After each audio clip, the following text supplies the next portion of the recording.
لیکن عام اعتبار سے آپ روکیں گے، دفاع کریں گے اپنی والدہ کا، لیکن اس پہ ہاتھ اٹھانے کی اجازت نہیں دی جا سکتی۔ کسی نے ایک سوال کیا تھا،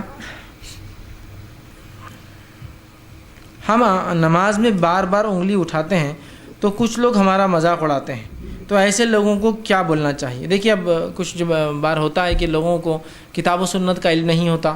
اب لہٰذا مجھے بھی اس چیز کا علم ہے کہ ایک مرتبہ ایک صاحب میرے پاس آیا اور کہا کہ تشہد میں جو انگلی سے اشارہ کرنے کی حدیث ہے تو میں نے اس پہ عمل کیا، تو ہمارے گھر کے کچھ لوگ بولنے لگے کہ اس کا کیا ہے حدیث میں؟ تو حدیث میں الفاظ ابو داؤد کی روایت میں کہ جب ایک بندہ تشہد میں انگلی کو حرکت دیتا ہے تو اس کا حرکت دینا شیطان پر لوہے کی سلاخ سے زیادہ بھاری گزرتا ہے۔ تو جب میں نے وہ حدیث ان کو بتائی تو انہوں نے کہا پھر تم کیا کرنا، ایسا جب قیام بھی کرتے تو انگلی یوں کرتے رہنا، رکوع میں بھی انگلی یوں کرتے رہنا، اور سجدے میں بھی انگلی یوں کرتے رہنا، تو گویا انہوں نے ایک طرح سے کیا کیا، شریعت کا مذاق اڑانے کی کوشش کی، چونکہ ان کو علم نہیں۔ تو دیکھیے، سب سے پہلی چیز ہم یہاں یہ کریں گے، چونکہ لوگوں کو شریعت کا علم نہیں آج اس دور میں۔ اب اچانک یہ چیز جب سامنے آتی ہے تو لوگ بگڑ جاتے ہیں، لیکن لوگوں کو بھی کام ہے سوچے اور سمجھے اور پھر بات کریں، لیکن لوگ مذاق اڑا دیتے ہیں۔ تو کبھی بھی آپ رد میں مذاق نہ اڑائیں ان کا، آپ ان کو سمجھانے کی کوشش کریں، اگر وہ نہیں سمجھ رہے تو وہاں سے خاموشی سے نکل جائے، اس لیے کہ کبھی کبھار ایسا نہ ہو کہ آپ ان کو سمجھانا چاہ رہے وہ نہیں سمجھ رہے، اور نہیں سمجھنے کی وجہ سے وہ بہت زیادہ گناہ گار ہو جائیں گے، ٹھیک؟ تو آپ ان کو بتائیے کہ یہ سنت سے ثابت ہے، آپ اس کا مذاق اڑانے سے پہلے جاؤ اپنے علماء سے اس کی اچھی تحقیق کر لو، ٹھیک ہے؟ آپ جو کر رہے ہو غلط، صحیح میں بات نہیں کرتا ہوں بولنا، میں جو کر رہا ہوں غلط ہے کہ آپ پوچھو ان سے، اور اس کے بعد آ کر بات کرو، اس طرح سے مذاق نہ، ورنہ کیا ہوتا ہے ہم ایک عمل شروع کرتے ہیں اور ہم اس کو اس انداز میں بتاتے ہیں کہ مذاق اڑانے پر مجبور ہو جاتا ہے، پھر وہ مذاق اڑا کر ایک طرح سے شریعت کا مذاق اڑا دیتا ہے۔ تو ہم بچے کہ ایسا نہ ہو کہ ہم وجہ بن جائے لوگوں کی کہ وہ شریعت کا ہمارے ذریعے سے مذاق اڑائے، تو آپ ان کو سمجھائیں۔ اب رہا معاملہ وہ لوگ جو آپ کا مذاق اڑاتے ہیں تو ان کو آپ سمجھائیے یہ جو انگلی کی حرکت ہے یہ آپ صلی اللہ علیہ وسلم کی سنت ہے، اور اس کا حکمت آپ نے بتایا کہ شیطان پر شاخ گزرتی ہے، اور صرف قاعدے میں، ورنہ وہ قیام میں وہ جو مذاق اڑا رہے تھے تو ان کو میں نے کہا تھا آپ سمجھائیے اپنے رشتہ داروں کو کہ آپ مذاق مت اڑائیے، پہلے غور کر لیجیے اگر یہ سنت ہوا تو۔ ایک مرتبہ ایسی ہوا ایک صاحب بڑا مذاق بنانے لگے تو میں نے کہا دیکھو ان کو جا کر ایسا کہو، دیکھو اگر یہ سنت نہیں رہا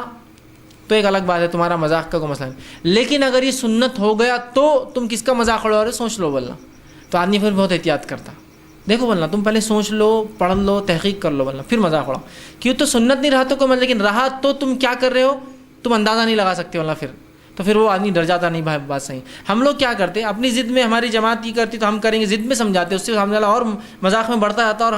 ہدایت سے، حقیقت سے دور ہٹتا ہے۔ تو آپ اچھے سمجھا، دیکھیے بولنا میں جو کر رہا ہوں آپ کو اگر لگتا ہے غلط ہے آپ مذاق مت اڑائیے بولنا، تحقیق کر لیجئے کہ تو اگر یہ سنت نہیں رہا تو کوئی مسئلہ نہیں، لیکن سنت رہا تو تم کیا کر رہے ہو وہ سوچ لو بولنا، ایک بار خالی ایک بار سوچ۔ تو آدمی بہت وہ کرتا ہے، بہت مطلب ڈر جاتا ہے پھر کہ یار یہ بات تو صحیح ہے، اگر سنت رہا تو ہم تو گئے پھر، ہے نا؟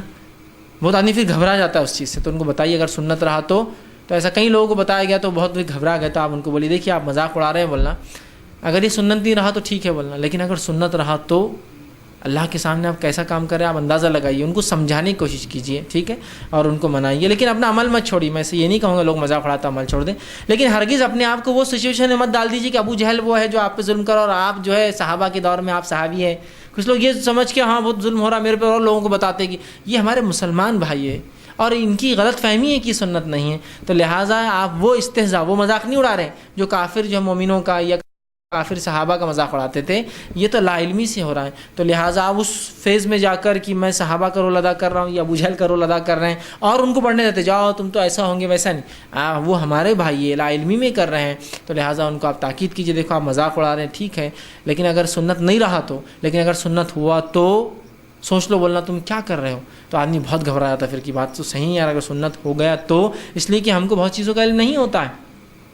ٹھیک؟ اور بہت سی بار ہم علم دیکھیے زندگی بھر کبھی کوئی علم سیکھتے ہیں، بہت سی بار کیا زندگی بھر کبھی کوئی علم سیکھتے ہیں، ٹھیک؟ اور ہر چیز کا علم مکمل طور سے ہر کسی کو ہوتا بھی نہیں، یاد رکھیے ہوتا ہے کہ ہر کسی کو ہر چیز کا علم نہیں ہوتا ہے، آدمی زندگی بھر بھی سیکھتا رہے تو دین کا علم آتا جائے گا، آدمی سیکھتا جائے گا اور آگے بڑھتا جائے گا، ٹھیک ہے؟ تو لہٰذا آپ ان کو سمجھانے کی کوشش کریں، اور ہم بھی کسی بھی شخص پر مذاق نہ اڑائیں کہ ہم کو ایک سنت مل گئی ہے